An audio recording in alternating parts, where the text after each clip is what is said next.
un devoir de mémoire et de respect vis-à-vis de vos ancêtres et vis-à-vis des Congolais en général.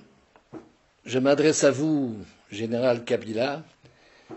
Avez-vous vraiment intérêt à ce que les élections qui sont prévues à la fin de cette année suite à l'accord de la Saint-Sylvestre aient vraiment lieu? Moi, je ne crois pas. Je n'y crois pas du tout. Vous n'avez aucun intérêt à ce que ces élections se produisent, puisque vous ne pouvez pas, en vertu de l'article 220 de la Constitution, vous présenter aux élections, tout le monde le sait. Donc vous êtes devenu un dictateur, en quelque sorte, comme il y en a déjà eu. Et malgré tout cela, vous êtes quand même le premier des Congolais, et le premier des Congolais doit protéger. C'est une loi fondamentale du chef de l'État, il doit protéger sa population. Qu'en avez-vous fait? Absolument rien. Mieux que cela, vous accordez des contrats à qui mieux à des multinationales. Les contrats sont signés à Kinshasa. On octroie des terrains, des propriétés. Et qu'est-ce que vous faites avec ça? Eh bien, les multinationales exproprient elles-mêmes des Congolais qui sont obligés de quitter leur maison, leur territoire. Et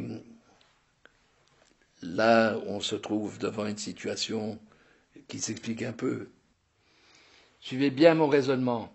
L'ensemble des minerais de toute nature du territoire congolais représente 21 000 milliards d'euros. Je voudrais que les Congolais le sachent bien. 21 000 milliards d'euros, c'est-à-dire 10 fois le produit intérieur brut du continent africain. Autre comparaison, ce même montant représente 45% du produit intérieur brut de la planète entière, du monde entier, sur un an. Alors, je m'adresse à vous, Général Kabila, vous qui signez des contrats à Kinshasa et qui permettez à des sociétés multinationales de pouvoir exproprier par-ci, par-là pour pouvoir exploiter des minerais, avec toutes les conséquences néfastes que l'on connaît à propos des populations, les populations qui sont martyrisées, les populations qui sont poursuivies, etc.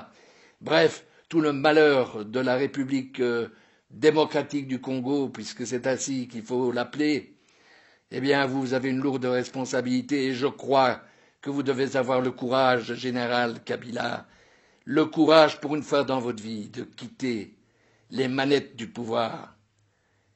Je crois que c'est vraiment indispensable et salutaire pour le peuple congolais. Enfin, je vais terminer en vous disant combien j'ai un rêve. Et ce rêve, c'est, comme disait Martin Luther King, I have a dream. Et ce rêve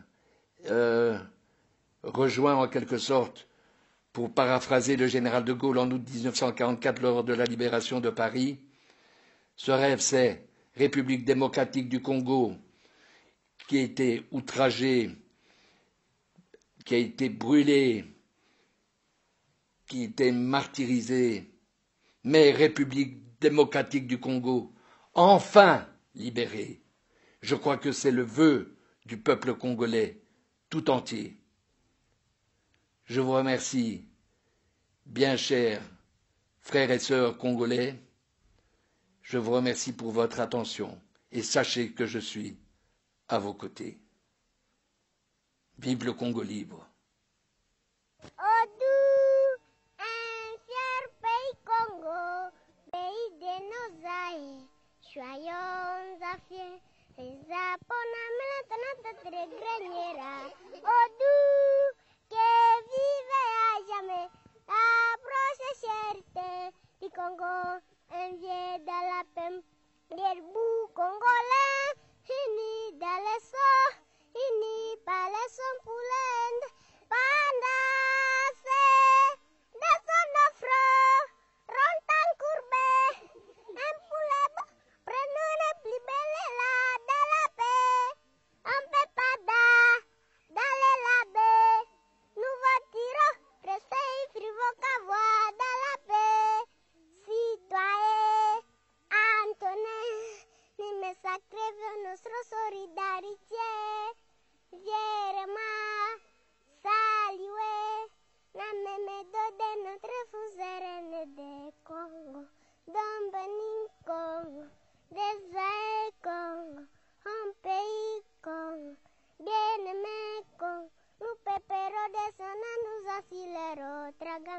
Tâchegeront nous solo, traces hesitantes jouer, nous saquez ça les témoins, nous saquez ça l'imotre, c'est moi